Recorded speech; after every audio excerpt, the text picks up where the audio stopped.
บาดีมันนี้ก็พบเขาเจ้าเองอาร์ตี้มันนี้ก็อยู่ในเกมกาลิน่าฟรีไฟเฮาก็สิเห็นด่านว่างระเบิดนี่บ้านร้านว่างระเบิดเนาะเฮาก็สิเล่นนะทีมกดเลยเห็นด่านว่างระเบิดเนาะไม่เคยเล่นนี่เฮาก็เล่นนึงนี่ดาวโดนมาเล่นใหม่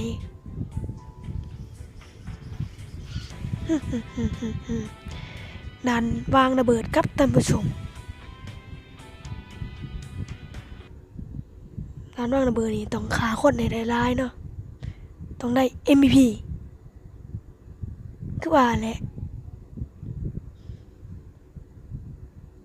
เคนดี้โคตรงามฟรีไฟอัปเดตออกมาใหม่นี่โคตรงามเลยเมื่ออยากสิบอกอัปเดตมาใหม่นี่ค่ะโหดมีด่านขีดินทรายด่านว่างระเบิดด่านเล็กหนีกุจีเนาะยังเท่มึงเนี่ยโอ้โหเอ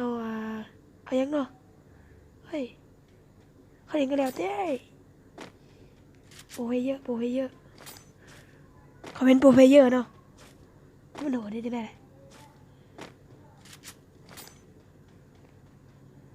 ด่านติดตั้งระเบิดเนาะ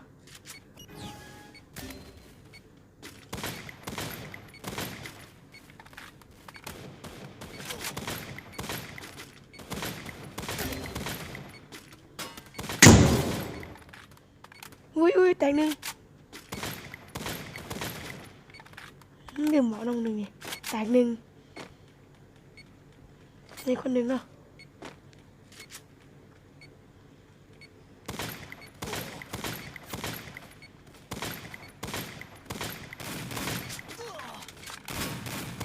อุ้ยแตกซอยังโหดเขาโหดได้จังได้ไหนนะก็ว่าเนี่ย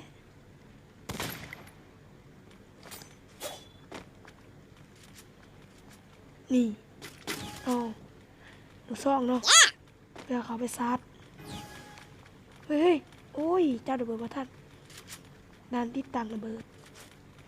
นานว่างระเบิดนั่นแหละเอาง่ายๆซะ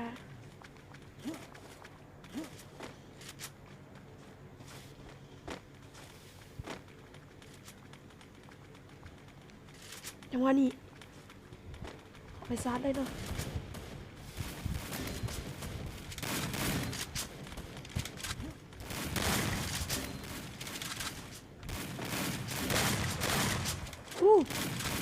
ยังโงด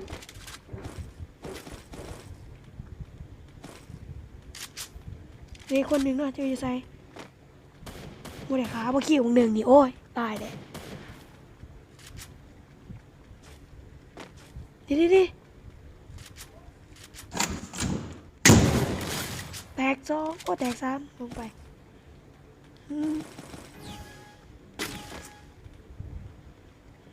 หนึ่งสองคือเก่าเขาเป็นโหดจริงได้แหละ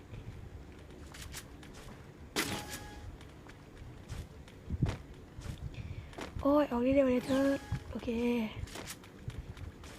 จังหวะนี้เขากันดันได้เนาะตรงยากโนซอนโนแค่ลุยทางมันจะอยู่ใส่เลยเนาะอุ้ยทำอะไรอ่ะ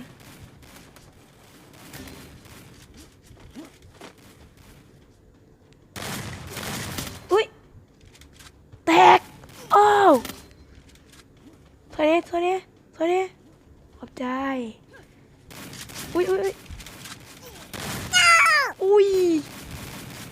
แตกสองเถื่อขี้เมา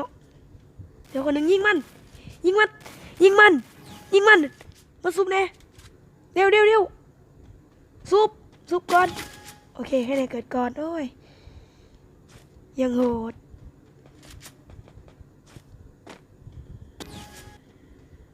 นั่น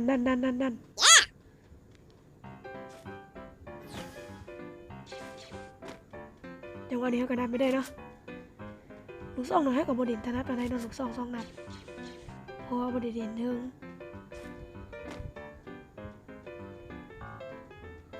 อุ้ยอุ้ยอุ้ยเดี๋ยว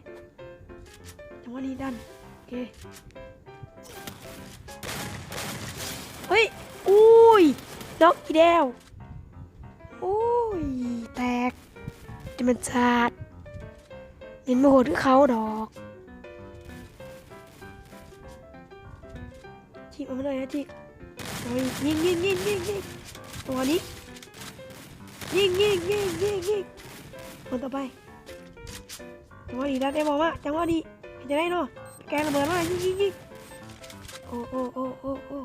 จังหวะดียิงโอ้แตกจังหวะดียิงโอ้ยิงโอ้โคตรโหดขนาดได้เว้ยชนะกดไลค์แบนมันเนาะมันโกงเขามันโปนั้นมันโปโมได้เอ็มจับในบีเนาะโมได้เอ็มจับเฮ้ยโมได้เอ็มเมื่อยดิเด้คนหัวได้จังนั่นแหละคือว่าแหละนี่หวังว่าเจอแคลรี่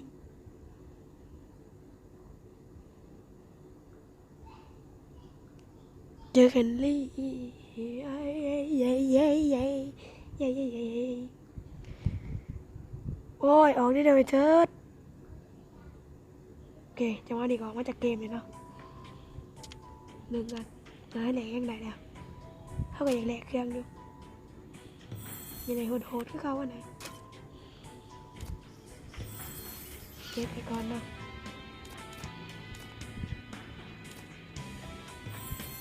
ก็ได้ไล่ถงวะ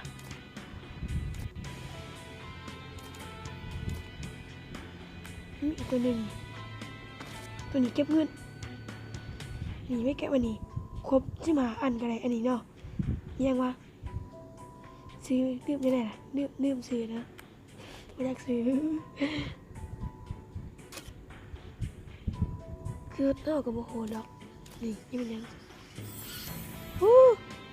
3 วันเดียวไก่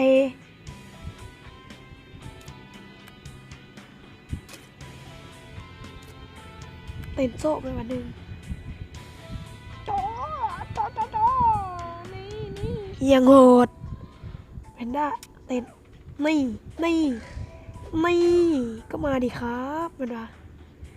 เต้นโซ่ไปวันหนึ่งบอกจ้อเต้นปึ๊บโอเคสำหรับคลิปนี้ก็ลืมกดไลค์กดแชร์กดซับสไครต์ให้เด้อบ๊ายบาย